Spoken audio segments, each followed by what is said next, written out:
T20 world cup में अपनी लगातार दूसरी जीत दर्ज करने के इरादे से आज भारतीय क्रिकेट टीम नामीबिया के खिलाफ मैदान में उतरने वाली है। यह मुकाबला नई दिल्ली के अरुण जेटली क्रिकेट स्टेडियम में खेला जाएगा। अभिषेक शर्मा के खेलने पर संशय बना हुआ है। इस मैच से भारतीय टीम 2 अंक के अलावा और क्या-क्या हासिल करना चाहती है, उस पर हमारी चर्चा होगी। नमस्कार, आप देख रहे हैं न्यूज बाइस्कोप और मैं हूं Rakesh Ranjan. T20 world cup में भारत अपना दूसरा मैच आज नामीबिया के खिलाफ खेलेगा। पहले मैच में भारत ने यूएसए को शिकस्त दी थी और आज उसकी भिड़ंत नामीबिया से होगी। नामीबिया ने इससे पहले नीदरलैंड से मुकाबला खेला था, हालांकि उस मैच में भी नामीबिया को हार का सामना करना पड़ा था। लेकिन भारतीय टीम के लिए यह मैच महत्वपूर्ण है। अगर आप जानना चाहें कि क्यों महत्वपूर्ण है, तो महत्वपूर्ण इसलिए है कि जो यूएसए के खिलाफ भारत ने मुकाबला खेला था, तो उसमें भारत का जो बल्लेबाजी प्रदर्शन था वो बहुत बेहतर नहीं रहा था। सूर्य कुमार यादव को छोड़ दें तो 77 रनों पर भारत के 6 विकेट गिर गए थे और फिर वहां से सूर्य कुमार यादव ने पारी को संभाला था, जीत भी दिलाई थी। तो जो इंडियन बैटर्स हैं वो पाकिस्तान के खिलाफ जो 15 फरवरी को मुकाबला होना है, उससे पहले आत्मविश्वास प्राप्त करना चाहेंगे। ये बात सही है कि मुंबई में जो पिच थी वो बहुत अच्छी पिच नहीं थी बल्लेबाजी के लिए और शुरुआत में गेंद ठहर कर आ रही थी, थोड़ा सा बाउंस भी था स्पॉन्जी, जिसकी वजह से इंडियन बैटर्स को अपने स्ट्रोक प्ले करने में परेशानी हुई और यही वजह है कि 77 रनों पर भारत के 6 विकेट गिर गए थे। लेकिन जब आपके पॉकेट में रन होता है तो आपका कॉन्फिडेंस बढ़ा होता है। भारतीय बल्लेबाज भी चाहेंगे कि आज उन्हें बल्लेबाजी का पर्याप्त अवसर मिले।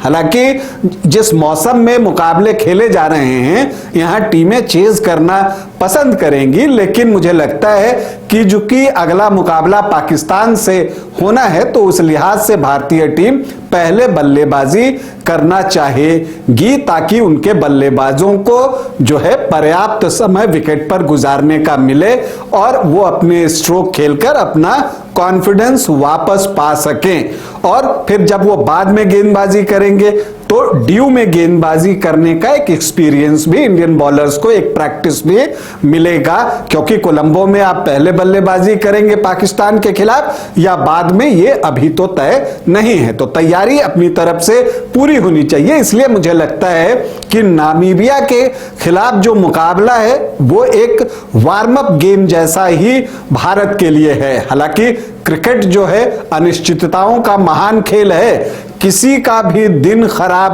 हो सकता है और किसी का भी दिन बेहतर हो सकता है। यहां पर एक से बढ़कर एक उलटफेर हुए हैं, तो अगर उलटफेर की संभावनाओं को हम दरकिनार कर दें तो भारतीय टीम का पलड़ा भारी दिखता है। हालांकि आज के मैच में भारतीय प्लेइंग 11 में कुछ चेंजेस हो सकते हैं, क्योंकि देखिए अगर अभिषेक शर्मा पूरी तरह से फिट नहीं हुए तो मुझे नहीं लगता कि टीम मैनेजमेंट उन्हें इस मैच में उतारने का जोखिम लेगी, क्योंकि पाकिस्तान के खिलाफ अगले मैच से पहले वो चाहेंगे कि अभिषेक शर्मा अपनी फिटनेस पूरी तरह से प्राप्त कर लें। उनको स्टमक इन्फेक्शन है, इसकी वजह से हॉस्पिटल में भी उनको जाना पड़ा, तो वो कितनी जल्दी रिकवरी करते हैं उस पर बहुत कुछ निर्भर करेगा। तो वहां पर संजू सैमसन को अवसर मिल सकता है, जिनका कि हालिया समय अच्छा नहीं गया है, तो उनके पास एक अवसर होगा कि वो रन बनाएं। हालांकि प्रैक्टिस में वो बहुत डाइसी दिखे, थोड़े कंफ्यूज दिखे, प्रैक्टिस उनका बहुत अच्छा नहीं गया, लेकिन उम्मीद करते हैं कि नामीबिया के गेंदबाजों के सामने वो अच्छा स्कोर करेंगे। इसके अलावा देखिए जसप्रीत बुमराह भी वायरल फीवर से परेशान थे और पिछले 10 दिनों से लगभग, लेकिन अब वो रिकवर कर रहे हैं। प्रैक्टिस में भी उन्होंने गेंदबाजी की है, तो उम्मीद है कि उनको नामीबिया के खिलाफ खिलाया दिया जाएगा, या ये भी हो सकता है कि उनको पाकिस्तान के मैच के लिए अभी बचा लिया जाए ताकि उस मैच में पूरी फिटनेस के साथ वो गेंदबाजी करें। तो अगर जसप्रीत बुमराह आते हैं तो क्या होगा ये देखना भी दिलचस्प होगा कि अर्शदीप ड्रॉप होंगे या सिराज ड्रॉप होंगे। लेकिन मुझे लगता है कि अर्शदीप खेलेंगे क्योंकि वो पहली चॉइस हैं और वो नई गेंद के साथ बहुत लीथल भी हैं, तो इसलिए अर्शदीप को अवसर मिलेगा अगर भारतीय टीम दो तेज गेंदबाजों के साथ उतरती है तब।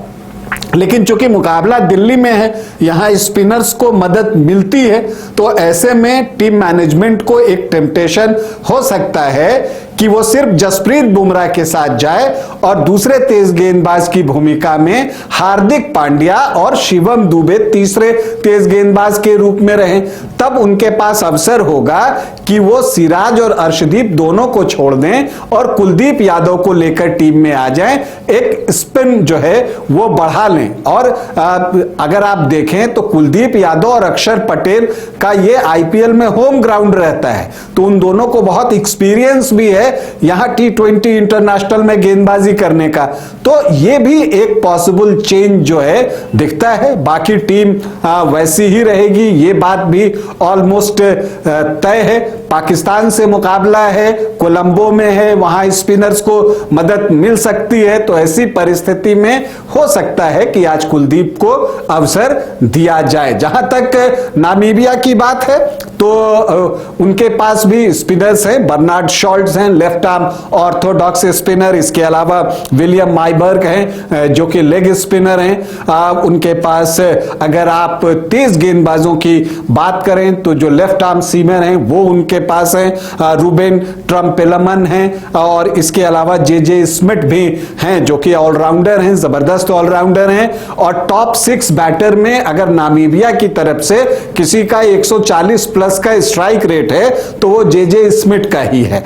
तो उन पर बहुत कुछ निर्भर करेगा, लेकिन निर्भर उनके बैटर्स पर भी करेगा, चाहे वो स्टिन कैंप हो, चाहे वो फ्राइलिंग हो, निकोल लॉफ्टी टॉन हो, कप्तान गुहाई इरास्मस हैं, जेन ग्रीन हैं जो कि विकेट कीपर भी हैं टीम के। तो एक टीम के साथ वो आए हैं, लेकिन भारत से कंपीट करना उनके लिए आसान नहीं होगा। लेकिन जैसा मैंने आपको कहा कि क्रिकेट अनिश्चितताओं का महान खेल है, तो फिर आप मैच से पहले कुछ बताते नहीं, लेकिन पलड़ा भारत का साफ तौर पर भारी दिख रहा है। और देखना यह है, जो दिलचस्पी है कि भारत इस मुकाबले में मुंबई के बाद दिल्ली में बल्लेबाजी कैसा करता है, क्योंकि उस पर बहुत कुछ निर्भर करेगा। और इसके अलावा यह भी देखना है कि इस मैच में प्लेइंग 11 भारत की क्या होती है, क्योंकि बहुत सारी प्रोबेबिलिटी यहां पर बनते हुए दिख रही है। भारतीय टीम आज इस विश्व कप में अपनी लगातार दूसरी जीत तलाश रही है। टीम इंडिया को हमारी ढेरों शुभकामनाएं। अभी आपसे अनुमति चाहेंगे, इजाजत दें, नमस्कार। क्या आपके बच्चे स्कूल जाने में करते हैं आनाकानी? तो आज ही उसका एडमिशन कराएं आर का pre school and activity centre में, जहां खेल खेल में बच्चों को पढ़ाया जाता है। एक्टिविटी बेस्ड डिजाइन ये स्कूल बच्चों को सही मार्गदर्शन देने के लिए है तत्पर। इस स्कूल में प्री नर्सरी से क्लास 4 तक की होती है पढ़ाई। बच्चों के लिए पिक एंड ड्रॉप की सुविधा भी उपलब्ध। आर का pre school and activity centre, Ravi steel, Pandra, Ranchi. Contact 7061802281। Cricket के विश्व मंच पर छा रही हैं रांची की प्रतिभाएं। इन प्रतिभाओं को संवार रहा है जेके इंटरनेशनल क्रिकेट एकेडमी। अनुभवी कोच की देखरेख, सुविधाओं से लैस जेके क्रिकेट एकेडमी अनुशासन और आत्मविश्वास का विश्वास भरा सफर।